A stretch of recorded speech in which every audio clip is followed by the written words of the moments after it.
श्री विष्णुवे नमः। नमस्कार दोस्तों, स्वागत है आप सभी का हमारे YouTube चैनल पार्थवी हिंदू धर्म में। आप सभी पर भगवान विष्णु और माता लक्ष्मी की कृपा सदा और सर्वदा बनी रही। आज हम आप सभी को सावन मास में उत्तरता एकादशी का भय, उसकी शुभ मुहूर्त, पूजा विधि, महत्व, कथा के बारे में आप सभी को बताएंगे। आइए जानते हैं उत्तरता एकादशी के बारे में। उत्तरता एकादशी सावन मास के शुक्ल पक्ष में मनाई जाती है और इसका विशेष महत्व है। इसे पवित्रा एकादशी के नाम से भी जाना जाता है। उत्तरता एकादशी का व्रत संतान की प्राप्ति और उनकी रक्षा के लिए रखा जाता है। एकादशी तिथि पर भगवान लक्ष्मी नारायण की पूजा भी करने का महत्व है। ऐसे में आइए जानते हैं उत्तरता एकादशी का व्रत कब रखा जाएगा तथा इसके महत्व के बारे में। वैसे तो उत्तरता एकादशी साल में 2 बार आती है। पहली सावन मास में मनाई जाती है और दूसरी पौष मास में आती है।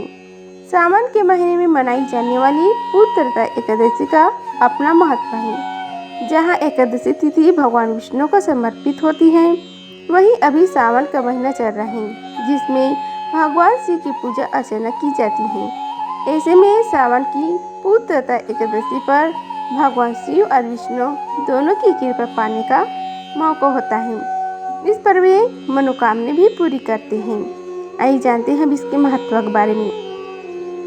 उत्तरता एकादशी को लेकर मान्यता है कि इस दिन वैवाहिक दंपति को व्रत रखना चाहिए और विधि पूर्वक पूरे नियम धर्म के साथ पूजा पाठ करनी चाहिए। इससे संतान प्राप्ति का आशीर्वाद मिलता है। इसके साथ ही भगवान विष्णु और शिव जी अपने भक्तों को सुख समृद्धि का आशीर्वाद देते हैं। आइए जानते हैं अब उत्तरता एकादशी के शुभ मुहूर्त के बारे में। सावन मास की शुक्ल पक्ष की एकादशी तिथि 4 अगस्त को सुबह 11:42 पर लग रही है और 5 अगस्त को दोपहर 1:13 तक रहेगी। सूर्य उदय कालीन के अनुसार एकादशी होने की वजह से एकादशी व्रत 5 अगस्त को रखा जाएगा। इस दिन ज्येष्ठ नक्षत्र के संयोग में रवि योग का भी संयोग बढ़ रहा है। इसके साथ ही सुबह 4:20 से 5:02 तक ब्रह्म मुहूर्त और दोपहर 12 बजे से 12:14 तक अभिजीत मुहूर्त रहेगा, जो उत्तम मुहूर्त माने जाते हैं। ये शुभ कार्यों और पूजा पाठ के लिए अनुकूल माने जाते हैं। आइए अब हम सभी मिलकर सावन मास की उत्तरता एकादशी व्रत की कथा का श्रवण करते हैं। बोलो श्री गणेश भगवान की जय, विष्णु भगवान लक्ष्मी माता की जय। श्री युधिष्ठिर कहने लगे कि हे भगवान, सावन शुक्ल एकादशी का क्या नाम है?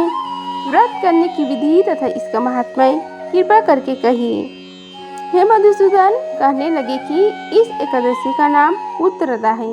अब आप शांतिपूर्वक इसकी कथा का सुनिए।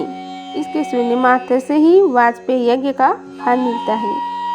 द्वापर युग के आरंभ में महिष्मती नाम की एक नगरी थी, जिसमें महिजीत नाम का एक राजा राज्य करता था। लेकिन पुत्रहीन होने के कारण राजा को राज्य सुखदायक नहीं लगता था।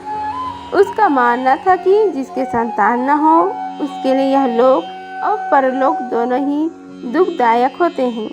पुत्र सुख की प्राप्ति के लिए राजा ने अनेक उपाय किए, परंतु राजा को पुत्र की प्राप्ति नहीं हुई। वृद्ध अवस्था आती देखकर राजा ने प्रजा के प्रतिनिधियों को बुलाया और कहा कि हे प्रजाजनों, मेरी खजाने में अन्याय से उपार्जन किया हुआ धन नहीं है, न मैंने कभी देवताओं तथा ब्राह्मणों को धन छीना है। किसी दूसरे की धरोहर भी मैंने नहीं ली है। प्रजा को पुत्र के समान पालता रहा।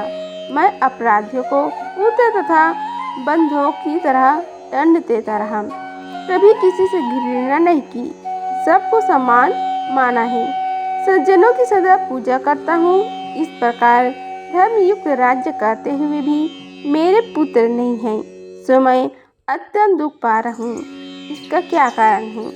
राजा महिजीत की इस बात को विचार करने के लिए मंत्री तथा प्रजा के प्रतिनिधि वन को गए। वहाँ बड़े बड़े ऋषि मुनियों के दर्शन किए। राजा की उत्तम कामना की पूर्ति के लिए किसी श्रेष्ठ तपस्वी मुनि को देखते फिरते रहे। एक आश्रम में उन्होंने एक अत्यंत वायुवृत्त धर्म के ज्ञाता बड़े तपस्वी परमात्मा में मग्न लगाए हुए निराहार जितेंद्रिय जितात्मा जित क्रोध सनातन धर्म के गुण तत्वों को जानने वाले समस्त शास्त्रों के ज्ञाता महात्मा लोमस मुनि को देखा, जिनका कल्प के व्यतीत होने पर एक रोम गिरता था।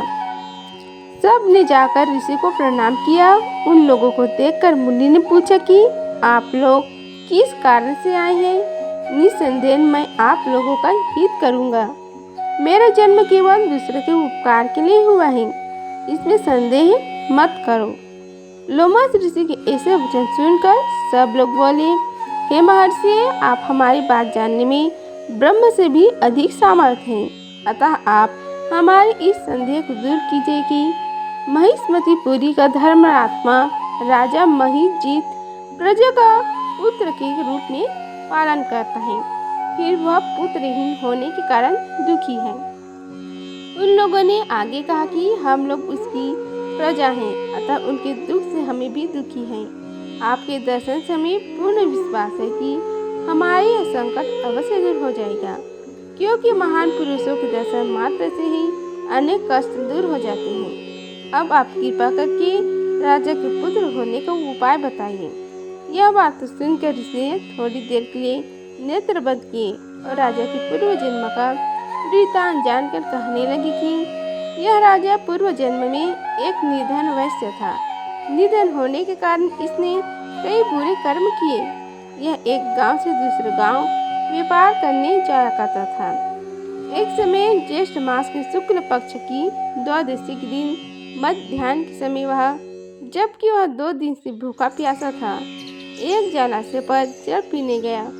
उसी स्थान पर एक तत्काल की ब्याही हुई प्यासी गौ जल पी रही थी।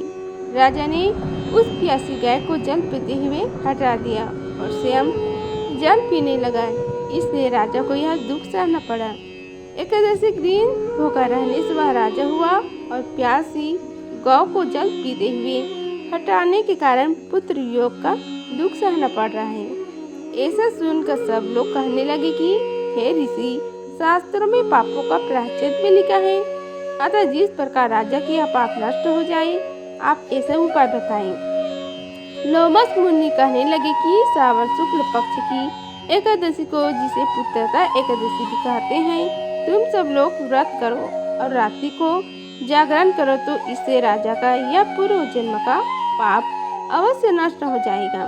साथ ही राजा को पुत्र की अवश्य प्राप्ति होगी। लोमस ऋषि के ऐसे वचन सुनकर मंत्रियों सहित सारी प्रजा नगर को वापस लौट आई और जब श्रावण शुक्ल एकादशी आई तो ऋषि के आज्ञानुसार सबने पुत्रता एकादशी का व्रत और जागरण किया। इसके पश्चात द्वादशी दिन इसके पुण्य का फल राजा को दिया गया। उस पुण्य के प्रभाव से रानी ने गर्भ धारण किया और प्रसव काल समाप्त होने पर उसके एक बड़े तेजस्वी पुत्र उत्पन्न हुआ। इसलिए हे राजन, इस श्रावण शुक्ल एकादशी का नाम पुत्रदा पड़ा। अतः संतान सुख की इच्छा हासिल करने वाले इस व्रत को अवश्य करें।